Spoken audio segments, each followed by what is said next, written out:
അല്ല, അതൊന്നും ഞാൻ പറയുന്നില്ല. അതൊന്നും അങ്ങനെയൊന്നും നടത്താൻ പറ്റില്ല കേരളത്തിലെ മതപരമായി ജനങ്ങളെ ഭിന്നിപ്പിച്ച് വിദ്വേഷ പ്രചരണം നടത്തി ജനങ്ങളെ ഭിന്നിപ്പിക്കാൻ പറ്റില്ല. അതിനെ പ്രതിരോധിക്കാൻ കോൺഗ്രസ് ഉണ്ടാവും, UDF ഉണ്ടാവും, ഒരു സംശയം വേണ്ട. ആ ജോലിയാണ് ഞങ്ങൾ ചെയ്യുന്നത്. ഞങ്ങൾ വിദ്വേഷ പ്രചരണത്തിനെതിരായിട്ടുള്ള ഉറച്ച നിലപാട്, മതേതരത്വത്തിന് വേണ്ടിയിട്ടുള്ള വെള്ളം ചേർക്കാത്ത നിലപാട് ഉറച്ചു നിൽക്കും. ആര് സംസാരിച്ചാലും ചെയ്യരുതെന്ന് പറയും.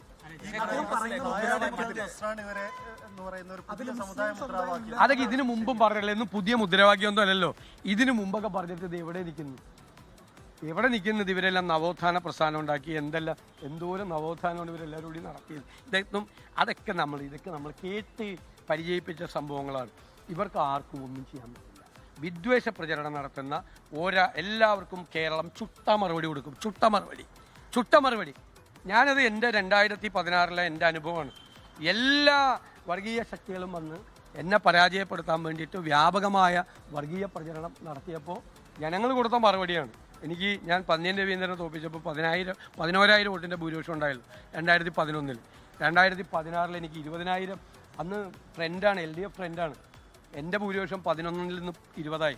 കാരണം ജനങ്ങൾ സെക്കുലറാണ്. അവർ ചീത്തയാക്കാൻ വേണ്ടിയിട്ട് എല്ലാവരും ഇറങ്ങണ്ടെന്നാണ് എൻ്റെ അഭിപ്രായം. ഈ വെള്ളാപ്പള്ളിക്കെതിരെ പറയാൻ താനില്ല എന്നാണ് ഇപ്പോൾ തിരുവഞ്ചൂർ രാധാകൃഷ്ണനൊക്കെ പറഞ്ഞത്. അപ്പോൾ താങ്കളുടെ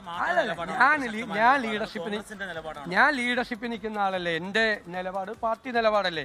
വർഗീയതയ്ക്കെതിരായി രാഹുൽ ഗാന്ധിയുടെ നിലപാടല്ലേ. രാഹുൽ ഗാന്ധി എന്തിനു വേണ്ടിയിട്ടാണ് ഫൈറ്റ് ചെയ്യണത്? രാഹുൽ ഗാന്ധി ആർക്കെതിരെയാണ് ഫൈറ്റ് ചെയ്യണത്? രാഹുൽ ഗാന്ധി ധീരതയോടുകൂടി കോംപ്രമൈസ് ചെയ്യാതെ ഫൈറ്റ് ചെയ്യുന്ന ആർക്കെതിരെയാണ് ഫൈറ്റ് ചെയ്യുന്നത്?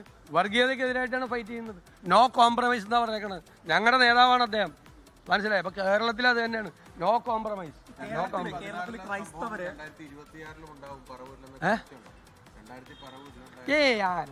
ഇവിടെയൊക്കെ ആളുകൾക്ക് അറിയാം. ഞാൻ 25 വർഷമായില്ലേ ഇവിടെ. അവരെ പ്രതിനിധി കേരളത്തിൽ ക്രൈസ്തവർ മുസ്ലിം വിഭാഗത്തെ ഭയന്ന് കഴിയുന്നതാണ് വെള്ളാപ്പള്ളി ഇപ്പോൾ പറയുന്നത്. അങ്ങനൊരു മുസ്ലിം ഞാൻ പറഞ്ഞല്ലോ, ഇതൊക്കെ വിദ്വേഷത്തിൻ്റെ പ്രചരണമാണ്. അതിനോട് നമുക്ക് എതിർപ്പുള്ളൂ. വ്യക്തിപരമായി നമുക്ക് എന്താ പ്രശ്നം? വ്യക്തിപരമായി അത് എന്തൊക്കെ എന്നെക്കുറിച്ച് ഇവിടെ വന്ന് പറയുന്നത്, വ്യക്തിപരമായിട്ടൊന്നും ഒരു വാക്ക് പോലും ഞാൻ പറഞ്ഞിട്ടില്ല. ഒരാളെക്കുറിച്ചും പറയത്തില്ല, ഇന്നേവരെ പറഞ്ഞിട്ടില്ല, അധിക്ഷേപിച്ച് സംസാരിച്ചിട്ടില്ല. പറഞ്ഞ കാര്യങ്ങളോട് നമുക്ക് അഭിപ്രായ വ്യത്യാസം ഉണ്ടാവും. നമ്മൾ മൂളാൻ പറ്റില്ല. അത് പറഞ്ഞത് ശരിയാണെന്ന് പറയാൻ പറ്റുമോ? തെറ്റ് പറഞ്ഞാൽ തെറ്റാണെന്ന് പറയും. അതിന് എൻ്റെ അച്ഛൻ ജീവിച്ചിരിപ്പില്ല. എൻ്റെ അച്ഛൻ തെറ്റ് പറഞ്ഞാൽ ഞാൻ പറയില്ലേ? അച്ഛന് പ്രായമുണ്ടെന്നോർത്ത് മക്കൾ അച്ഛൻ തെറ്റായിട്ടുള്ള കാര്യം പറഞ്ഞാൽ അച്ഛൻ അത് തെറ്റാണെന്ന് പറയില്ലേ? അതുപോലെ പ്രായമുണ്ടെന്നോർത്തിട്ട് തെറ്റ് പറഞ്ഞാൽ പറയാതിരിക്കാൻ പറ്റില്ല. മോശമായിട്ടുള്ള വാക്ക് സാധാരണ ഈ പറഞ്ഞതിനൊക്കെ രാഷ്ട്രീയ നേതാക്കന്മാർ മറുപടി പറയുമ്പോൾ ഏതൊക്കെ വാക്ക് ഉപയോഗിച്ച് മറുപടി പറയും. ഞാൻ അന്നും പറഞ്ഞ എന്താ, അന്ന് എന്നെക്കുറിച്ച് പറഞ്ഞ എന്താണ്? വളരെ മോശമായിട്ടുള്ളൊരു വാക്ക് ഉപയോഗിച്ചു. അപ്പോൾ ഞാൻ ഒന്നും പറയില്ല എന്ന് പറഞ്ഞു. ഒരു വാക്കും മോശമായിട്ട് പറയില്ല. അദ്ദേഹത്തിൻ്റെ പ്രായവും അദ്ദേഹം ഇരിക്കുന്ന സ്ഥാനം എന്നോട് നമുക്ക് ബഹുമാനമുണ്ട്, ഇത്രയേ ഉള്ളൂ. അപ്പോൾ എന്നെക്കുറിച്ച് അദ്ദേഹം പറഞ്ഞ വാക്കുകളൊക്കെ അതൊക്കെ അവിടെ കിടക്കട്ടെ. ആളുകൾ കാണുന്നുണ്ടല്ലോ എന്നെക്കുറിച്ച് പറയുന്നതൊക്കെ. അദ്ദേഹം എൻഡോസ് ചെയ്തിട്ടൊന്നുമില്ല. അദ്ദേഹം വർഗീയത പറയാറില്ലല്ലോ. ഞാൻ ചോദിക്കട്ടെ, അദ്ദേഹം വർഗീയത പറയാറില്ലല്ലോ. അദ്ദേഹം വർഗീയത പറഞ്ഞിട്ടില്ലല്ലോ. അദ്ദേഹം വർഗീയതയ്ക്കെതിരായിട്ടുള്ള സ്റ്റാൻഡാണ് സുകുമാരൻ നായർ എടുത്തിട്ടുള്ളത്. വർഗീയത ഇപ്പോഴും അദ്ദേഹത്തിൻ്റെ സ്റ്റേറ്റ്മെൻറ്റിൽ വർഗീയതയ്ക്കെതിരായി വിട്ടുവീഴ്ചയില്ല എന്ന് പറഞ്ഞിട്ടുണ്ട്. ഒരു വർഗീയ ശക്തികളെയും അദ്ദേഹം എൻ്റർടൈൻ ചെയ്തിട്ടില്ല. വർഗീയത പറഞ്ഞിട്ടില്ലല്ലോ. പിന്നെ ഞാൻ അദ്ദേഹത്തിനെതിരെ പറഞ്ഞു. നിങ്ങൾ ഈ കയ്യിലേക്ക് കയറി 42 കൊല്ലം പിണറായി വിജയൻ പോയി അമീറിൻ്റെ കൂടെ പോയിരിക്കുന്ന അല്ല, ഞാൻ പറഞ്ഞൊക്കെ മറുപടി കേൾക്കുക. ചോദിച്ചതന്നല്ലേ, അങ്ങ് ചോദിച്ചതന്നല്ലേ ഞാൻ മറുപടി പറയാം. എൻ്റെ ഇടയിൽ കയറണം എന്തിനാ? ഇല്ലെങ്കിൽ ചോദിച്ചോ, മുഴുവൻ ചോദിച്ചിട്ട് ഞാൻ മറുപടി പറയാം. അത് ചോദിച്ചല്ലോ, അത് പിന്നെ മറുപടി പറയണതിൻ്റെ ഇടയിൽ വീണ്ടും കയറി ചോദിക്കണം എന്തിനാ? അല്ലല്ല പറയട്ടെ, ഇനി ഇടയിൽ കയറരുത്. കൈരളിക്കാരന് ഇത് അസ്വസ്ഥരാവണെന്തിനാ? 42 കൊല്ലം നിങ്ങളുടെ നേതാവ് പിണറായി വിജയൻ ഹിറ സെൻ്ററിൽ പോയി ഈ അമീറുമായിട്ട് കൂടിക്കാഴ്ച നടത്തിയ പടം ഞാൻ കാണിച്ചതാണ്. തലേ ദിവസം ഒരു ബന്ധമില്ലെന്ന് പറഞ്ഞിട്ട് പിറ്റേ ദിവസം കോഴിക്കോട് ബന്ധം ഉണ്ടായിരുന്നെന്ന് പറഞ്ഞു. അദ്ദേഹത്തിൻ്റെ വീഡിയോ ഞാൻ കാണിച്ചിട്ടെ. ഇവിടെ ഇപ്പോൾ ജമാഅത്ത് ഇസ്ലാമിയായിട്ട് ബന്ധം. ഞങ്ങൾക്ക് ജമാഅത്ത് ഇസ്ലാമിയായിട്ടല്ല, ഞങ്ങൾക്ക് വെൽഫെയർ പാർട്ടി ഞങ്ങൾക്ക് പിന്തുണ വന്നു, ഞങ്ങൾ സ്വീകരിച്ചു. അവിടെ പോയി അവരുടെ ആസ്ഥാനത്ത് പോയി അവരുടെ പിന്തുണ, അവർ നല്ല ആളുകളാണെന്ന് പറഞ്ഞ ആളാണ് പിണറായി വിജയൻ. ഇതൊക്കെ ഇങ്ങനെ മറക്കാമോ ഇപ്പോഴത്തെ കാലത്ത്? എൻ്റെ വീണ്ടും ചോദിച്ചുകൊണ്ടിരിക്കുക ജമാഅത്ത് ഇസ്ലാം നിർത്ത്.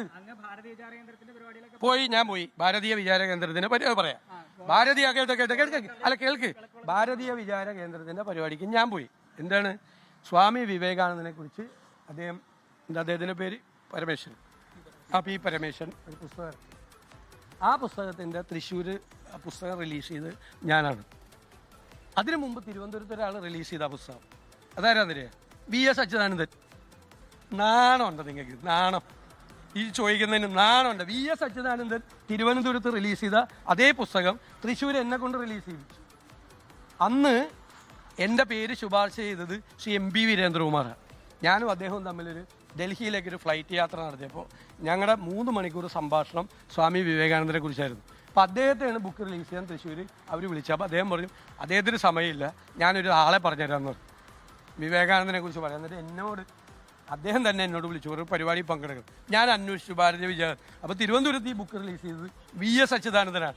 VS അച്യുതാനന്ദനേക്കാൾ വലിയ നേതാവ് കമ്മ്യൂണിസ്റ്റ് പാർട്ടിക്ക് സമീപകാലത്തൊന്നും ഉണ്ടായിട്ടില്ലല്ലോ കേരളത്തിൽ. അദ്ദേഹം റിലീസ് ചെയ്ത ബുക്ക് ഞാൻ തൃശ്ശൂർ റിലീസ് ചെയ്തപ്പോൾ ഞാൻ ഭാരതീയ വിചാര കേന്ദ്രത്തിൻ്റെ പരിപാടി പങ്കെടുത്തായി പ്രചരിപ്പിച്ചു. ഇതാണ് യാഥാർത്ഥ്യം. ലോകത്തെവിടെയായാലും ഏത് സമയത്തും 24 വാർത്തകളും ഓഗ്മെന്റഡ് റിയാലിറ്റി പാക്കേജുകളും എക്സ്പ്ലെയിനറുകളും വിശദമായി കാണാൻ ഞങ്ങളുടെ യൂട്യൂബ് ചാനൽ നിങ്ങൾക്ക് സബ്സ്ക്രൈബ് ചെയ്യാം.